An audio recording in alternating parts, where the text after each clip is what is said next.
Hello and welcome to my channel. Today I'm doing another Spellcraft with me video in my protection spell series. And I have a special fun one for you today, and that is a gargoyle warding spell. But before we get started, I just want to remind you that before doing any type of spell work, check in with your 3 keys of spellcraft, as I would like to call them. And the 3 keys are to know your intention, understand your ingredients and aspects of the spell, and to protect yourself. So create sacred space, cast a circle, protect yourself before beginning any spell work, even if it's protection spell work. All right. So with that today, the spell we're doing is a gargoyle warding spell. So I do love gargoyles, and this here is our family gargoyle who protects our house. He does actually have a spirit in him with wings, so he flies around the property and protects the outside of the house. He has a special spot outside the home that he sits, and you know, he does have a magical name that just my husband and I know. Pretty sure it's not his real name, but anyways, it's the name he gave us to use. At any point, I told him that we were going to be doing this spell, and he was really excited to participate. So let me go ahead and move him to the side here and go ahead and show you the spell we're going to be doing. So the spell comes out of the Practical Protection Magic by Ellen Dugan. And it starts here with some information on gargoyles and warding that actually comes as an excerpt from a DJ Conway book. And I'll go ahead and give you some close-ups of that so that you can freeze frame and read that if you would like. And some information here. And then it goes into the spell, which I'll also give you a freeze frame of there. And it finishes on this page here. So it's important to know what you're working with. So I love that they include information on gargoyles, as well as another article here that I'll give you close-ups of, in case you don't have the book and you want to read the information. Okay, so with that, I'm going to go ahead and read through and show you what the book says to do with the spell work and explain what I have done to actually prepare for this type of spell work and any changes that I've made to the spell. And then we'll go ahead and go into the actual wording spell on my gargoyle friend here.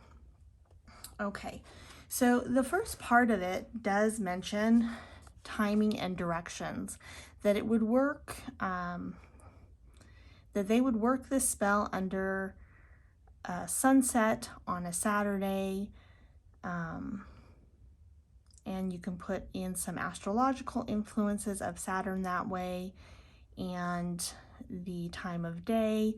So she is working specifically with these times of day, and maybe even during a waning moon, and those energies at those times to help amplify and work with the spell.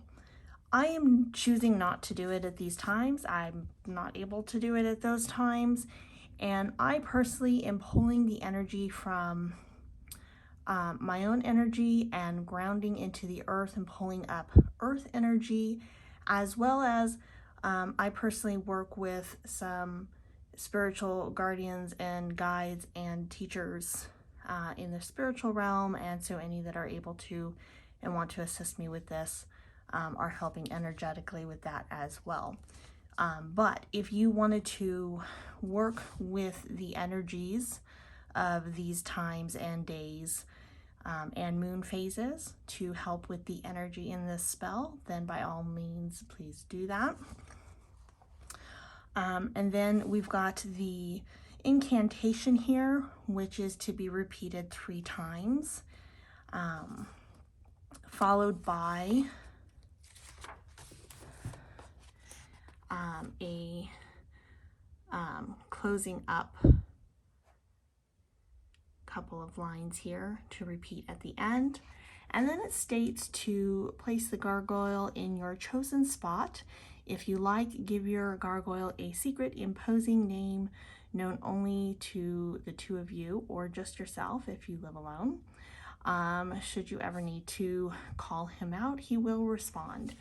So I will say that there's a couple different ways that you can work with this. You can spell this incantation with the intention of spelling an object, not having it be a spirit presence, but more of having it being an enchanted object of protection that you can work with. So if you don't work with spirit, you can still use an object this way. And even though it is a gargoyle spell, it doesn't necessarily have to be a gargoyle. You could do this with any type of protective object that you want to use.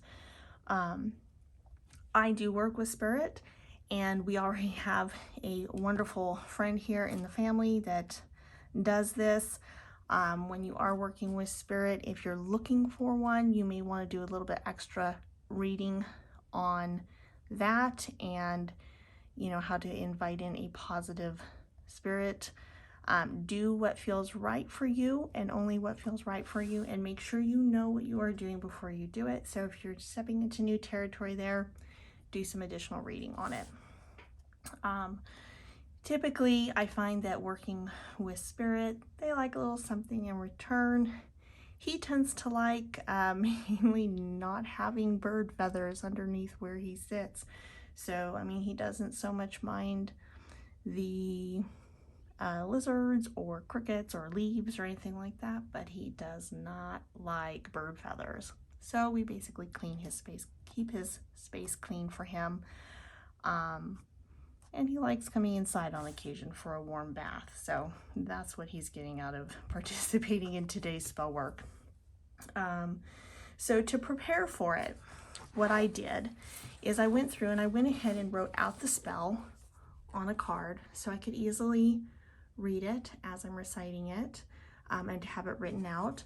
I also changed the word evil to ill will, and I changed the word perch to fly because I felt that it more fit my situation and what I needed. So I went ahead and changed a couple words, and no harm in that, just really what works for you. It's your intention and energy that you're putting into the spell work. So I did that. Also, what I did is I personally went and took a protection bath. I magically bathed, prepared for the spell work. I then cleaned up my area, prepared my card, went out and got our friend here and gave him a nice little washcloth bath under warm water as he likes, and cleaned him up. Other things you could do is you can cleanse objects by using incense smoke. There's lots of different ways that you can do it. Even energetically, if you work with energy and white light, you can cleanse things that way. So you could cleanse it appropriately to prepare what you're working with. So that is what I did for this one. Okay, so with that, we're going to go ahead and get into the spell work. So since it is basically energy and incantation, I am just going to go ahead and hold him here and breathe for a few minutes and ground and center myself. So give me just a moment, please.